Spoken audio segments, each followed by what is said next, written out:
Rogers in the 25th century.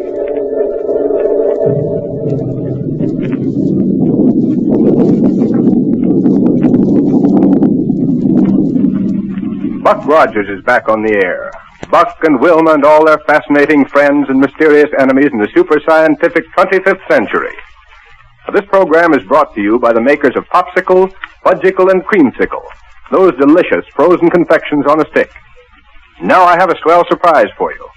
The famous winner of the Typical American Boy contest has now become Popsicle Pete. And here's a message from him. Hello, everybody. I sure am glad to meet you. And boy, am I glad I was picked to be the Typical American Boy, because now I'm Popsicle Pete. I always wanted to be on the radio, and now I have a chance to tell you about some wonderful presents you can get, free. Gee, you ought to see them, hundreds of them. You get them just for saving bags from nifty Popsicle, Fudgicle, and Creamsicle. Some gifts, even better than Christmas. You can get a wristwatch, a movie camera, table tennis, a wallet, a doll. Gee, lots of gifts. Just save the bags from Popsicle, Creamsicle, and Fudgicle on a handy stick. Boy, do they taste good. Wholesome, too, and nourishing. Made fresh every day of the finest ingredients. The biggest 5 cents worth anywhere. And say, kids, get the free illustrated Popsicle gift list at your ice cream store. A free coupon comes with it, worth 10 bags. And now for Buck Rogers and his thrilling adventures 500 years in the future. As you probably know, Buck was born right here in our own times, in this 20th century. And the story of how he got started on his amazing adventures so far in the future is mighty interesting. But instead of telling you about it, let's turn the dial that'll project us ahead in time and find out all about it that way. Now, the capital of 25th century America is Niagara. And there it is that Dr. Hewer, the great scientist, has his marvelous laboratory. In one room of it, he's working on a strange-looking device that sends a peculiar greenish light down onto a human figure lying on a table before him. Shall we join him there? Okay, then, here we go. 500 years into the future.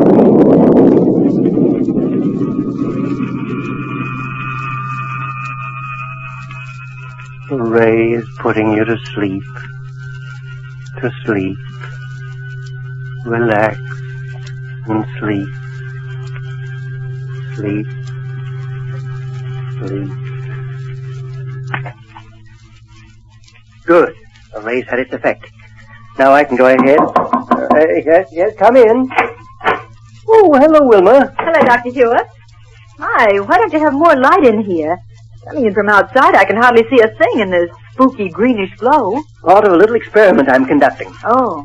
But tell me, have you seen anything of Black Barney here in Niagara? Why, no. Hasn't given up his job of Prime Minister on Mars, has he? Oh, no. But one of his Martian rocket ship factories has worked out a new control device for me.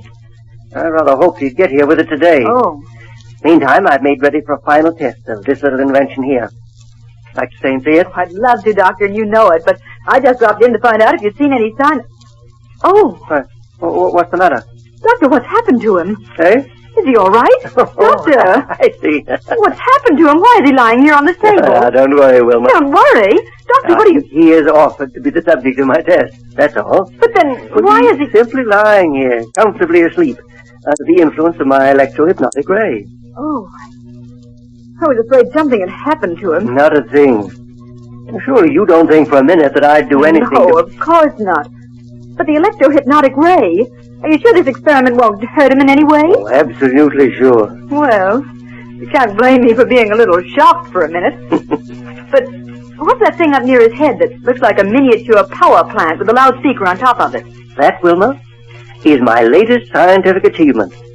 My newly perfected electro-hypno-mentalophone. Your what? Well, you remember the mentaloscope, don't you? Oh, sure. When you put a person under the mentaloscope, all his memories showed up on a sort of moving picture screen. That's right. And this is an adaptation of it. Oh. With this, the electro-hypno-mentalophone, the memories of the subject will come to us verbally, through the loudspeaker here. Provided, of course, that my calculations have been correct. Sort of read a person's mind aloud, you mean? Yes, that's it exactly. Where do you ever get ideas for things like this, Dr. Hewer? Surely people don't just barge in and ask you to work them out. Hardly. The scientific research and experimentation that led up to the development of this machine was started way back in the 20th century. Why, I always thought that the people back in the 20th century weren't much better than savages in what they knew about scientific things. Oh, not at all, Wilma. Oh, we owe a great deal to the scientists of those days.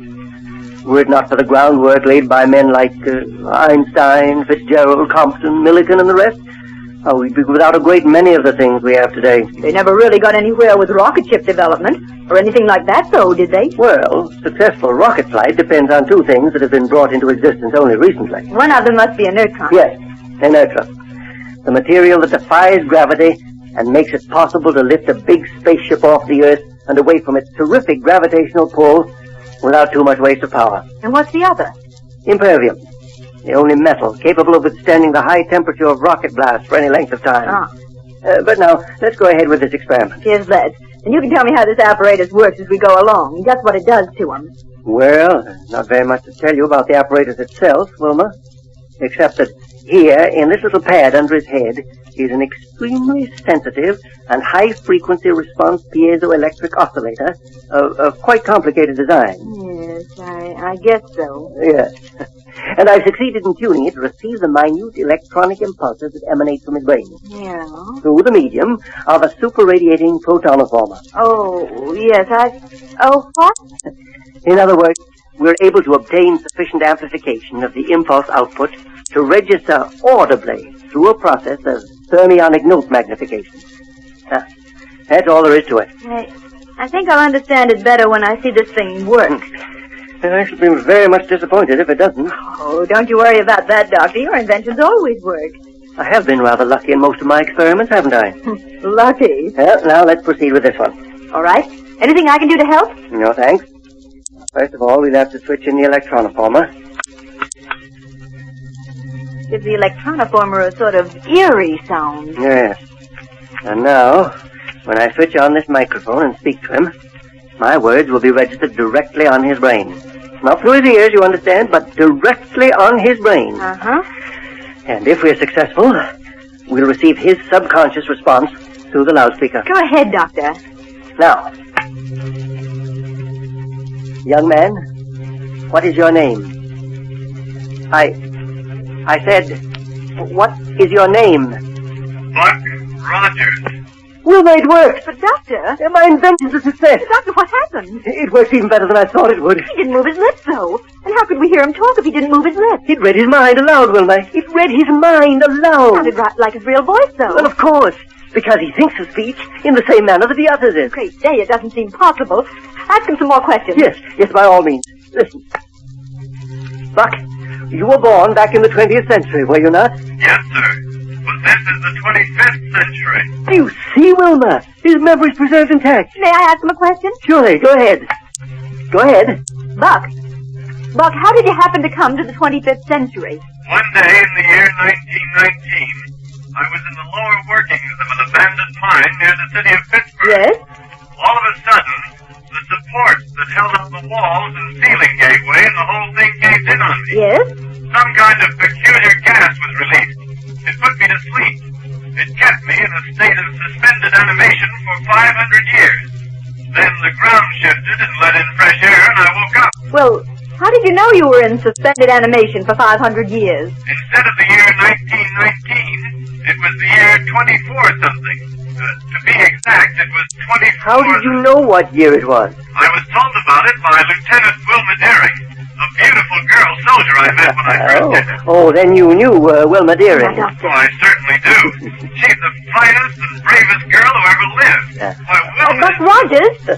Yes? Did you find anything new and different when you first came into the 25th century? Oh, a great deal, thanks to Dr. Hewer. Dr. Hewer? The greatest scientist who ever lived.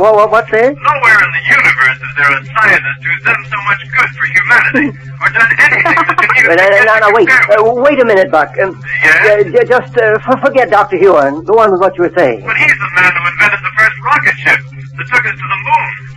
And it was that trip that proved the practicability of interplanetary flight. Practicability of interplanetary flight? Nothing wrong with this machine, Doctor. Where else have you gone by rocket ship, Buck? First to Mars, where we helped King and Aldo put down an invasion by the Martian Tiger Men. Yes? Then to Saturn and the Saturnian moon, Venus, Jupiter, and even far-off Pluto. Which planet did you find most interesting? Well, that's hard to say. Jupiter has the biggest field for exploration simply because it's so much larger than the rest of the planets. Very true. Do you expect to do any more rocketing around through outer space? Well, there's nothing else I'd rather do, sir. Well, Wilma, you like my little contraption? Oh, it's wonderful, Doctor. I told you it would work. Well, is there anything else you'd like to ask, Buck, before I turn off this green ray? Let's wake him up and see if he remembers anything that happened during the experiment. All right. Go ahead. All right. Come on, Buck. Wake up. Huh? I say, wake up. You've been asleep. Sleep? Uh-huh. Huh. Oh, hello, Wilma. Hello. Hey, where'd you come from? What are you doing here? I've just been let in on the test of Dr. Hewer's Electro-hypno-mentalophone. Yeah. Oh, doggone it. Instead of helping you with your test, I fell asleep. Say, I'm awfully sorry, Doctor. Sorry? Oh, yes, sir. I was going to help Buck, you. I put you to sleep with this machine. Oh, really? That's right. Well, I guess that's one on me, then. How'd it work? Even better than I expected. Oh, good. Oh, it was marvelous, Buck. You told us your whole life history without even opening your mouth. Hey, now, wait a minute. It's all right, Buck. You didn't say a single thing you shouldn't have. Oh, thank goodness for that. Let's put Wilma under it. Oh, no, you don't. Oh, you have to do something for excitement around here. Come on, Wilma. Oh, you're never satisfied unless there's something exciting going on, are you, Buck? Well, it's not as bad as all that, Doctor, but things have been sort of slow around here lately. And Wait until we start making tests of the new type of Gyro cosmic relativator I've just devised. a new one. Isn't that the equipment on a rocket ship that makes it possible to take off without much loss of time for pickup? That's right. And without the usual physical effects of too quick acceleration. It removes from your ship the normal effects of weight and inertia and momentum and the like. Well, how have you improved the relativator, Doctor? Buck, if this new instrument does what I hope it will, there'll be practically no limit to the speed of a rocket ship immediately upon taking off. Good night. Imagine getting into the control cabin, opening the power lever, and going a couple of 1,000 miles an hour, just like that. That's exactly what we'll be able to do, Wilma. Boy, that hardly seems possible, does it? But when can we test it out, Doctor? Have you already got it installed on a rocket ship? No, Buck. As a matter of fact, I don't even have it yet. Huh? Oh, it's been made up all right. The one we use for the test, but it isn't right here yet. I don't understand, Doctor. Well, yes, sir. Can't we get it here? The sooner we can get it and start trying it out, the sooner we can break the monotony of just sitting around here doing... Wait, Buck. Listen. Yes, Doctor. I hear it, too. Well, yeah. Hear it? Yes, sir. But what under the sun is it? Look here, out of the window. Look, here's Wilma! And it's coming right down this way! Wilma!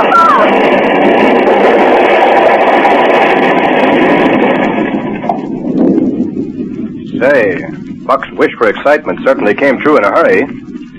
Great day. I wonder what that was. And I certainly hope he and Wilma and Dr. Hewer are all right. What do you say, Pete? Well, I know what would make me feel all right. A great big frozen fudgicle. Jiminy, can you imagine anything better than that fresh, creamy chocolate fudge frozen ice cold on a stick? Fellas and girls, what's the best, purest, biggest nickel's worth you can get? Right, a fudgicle. Delicious and full of healthful energy. Made only from pure milk products. Swell to eat and easy to digest. Now, don't forget to save the bags for those wonderful free prizes. Exciting gifts like cameras, dolls, sweatshirts, gorgeous jewelry, and lots of other things. Now listen, kids. Be sure to get your free popsicle gift list at your ice cream store. Don't take no for an answer.